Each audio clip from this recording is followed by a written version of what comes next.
Hey, I'm Kayla. Welcome back to my channel. I understand that we are deep, deep in winter. It is December, but I had to bring you my fall reading wrap up because we never talked about it. Today, I'm going to bring you my October wrap up, and then in part two, I'll talk about all of my November reads and what I'm looking and hoping to continue reading in December. October was a pretty good reading month for me, especially because a lot of the books that I read were much longer. I read 10 books in October. The longest book I read was the Zodiac Academy Restless Stars book. That is the end of the series. It was 1,154 pages long. The shortest book I read was One for the Money by Janet Ivanovich, and that was 320 pages. And I had 3 5-star reads of the month. It was a big one. It was How to End a Love Story by Yulin Kwan, Fourth Wing, and Iron Flame by Rebecca Yarros.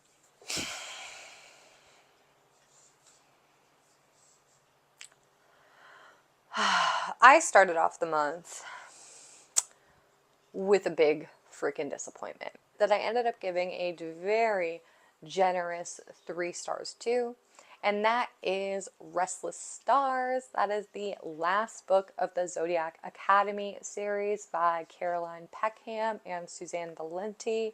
It was such a letdown for me. By the time I reached book 7, I was like, wow, these books are getting the bloat. They are really getting long. They're a lot longer than they need to be. And we're like really getting away from what the original premise of this series is. And then with the last book in general, you got so much of this one thing that by the time we finally got through the climax, you got none of the payout.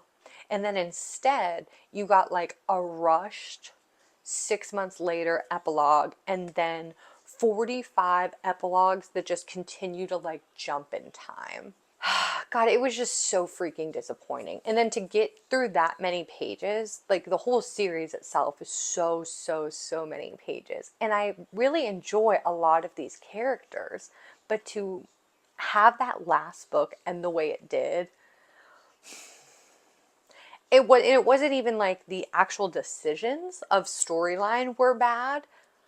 I think that's the problem. The storyline itself was fine and the execution was so bad. I think that's another reason why I haven't sat down and filmed my October what I think video, what I read video, because I didn't want to talk about this one. I literally didn't have it rated on Goodreads until today when I was finishing up my scripting. So that was a damn letdown. Like a big letdown for me. Don't I think I'm not the only one that feels this way, but there are also people that are very protective of this series because it's their favorite. And I hear you. There are series that aren't the best that I love that I would defend till the end of time. So I get it. I get it. But yeah.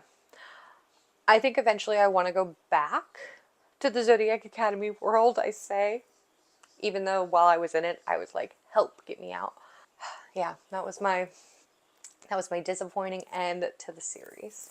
Yellowface by R.F. Kong was a pretty good read for me. I think I ended up giving it 4 stars. I actually did a whole reading vlog with this one. I did a 1 book in 1 day vlog.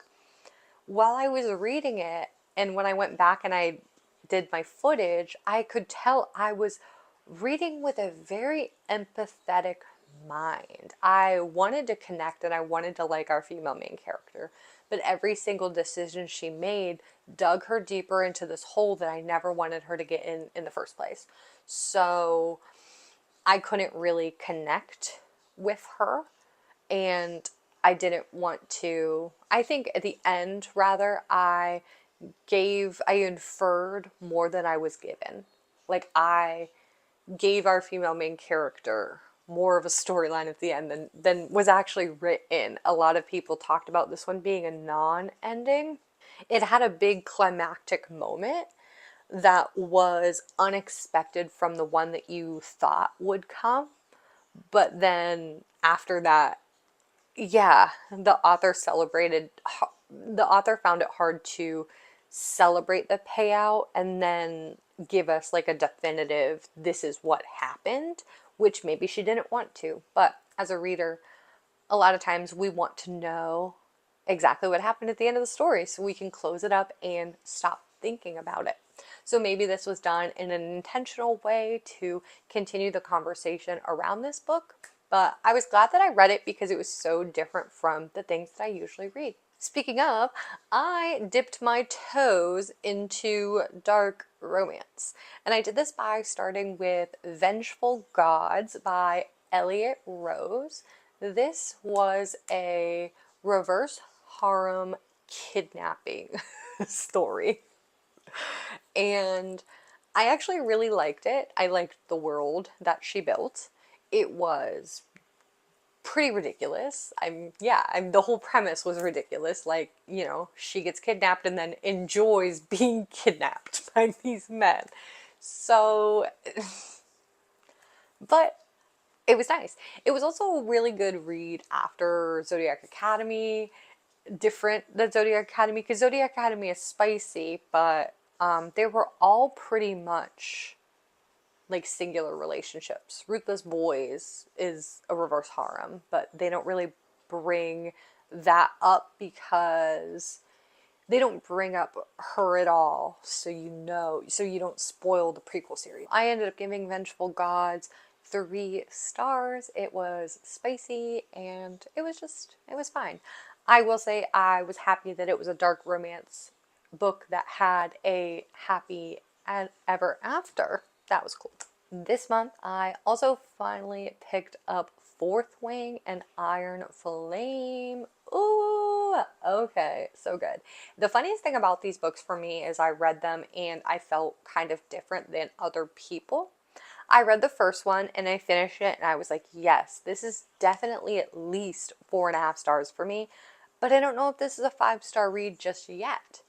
And then I read Iron Flame and I was like, oh yeah, no, these are both 5-star books in my mind. And I've heard that people don't connect as much with Iron Flame. And I think what that is just like that second book lull. Think about like the Twilight series. New Moon is like a drag, but once you get through it, you get to keep on going. And I think that's what Iron Flame is. I'm really interested. Oh, we got Roman. Hi. I'm really interested to see where Onyx Storm takes us and also what popular opinion is about Onyx Storm, because I think I liked Iron Flame more than I liked Fourth Wing, actually. Yeah, if I had to give one 6 stars and one 5 stars, I would give Iron Flame the 6 stars and I would give Fourth Wing the 5. Because, and I understand why people didn't like this one as much. Violet and Xaden aren't together as much. It's a little more lolly. But when you go back from the ending and think about all of the storylines, the way they set everything up, oh, so good, so good. And I, as a reader, I appreciate that. I appreciate that setup. I appreciate callbacks. So that's why these were such great books in my mind. Love Her or Lose Her by Tessa Bailey. This was a 2-star read for me. It was one I should have quit. I like really, really should have quit it. I got it from the library and read the first book on Kindle Unlimited. It was fine. These characters were in there, so I thought, perfect. Continue on. And I hated our male main character. Funny enough, I liked our female main character, Rosie. She is my favorite Tessa Bailey female main character. And I gave her book a 2-star. So, I don't know how that works. Yeah.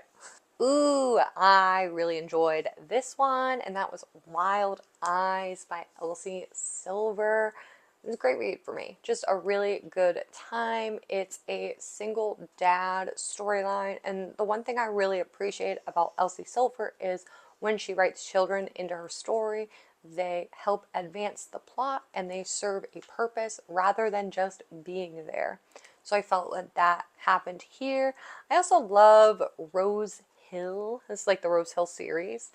Yeah, 4-star read for me. Super good. Can't wait for the next one. I think it's Wild Side.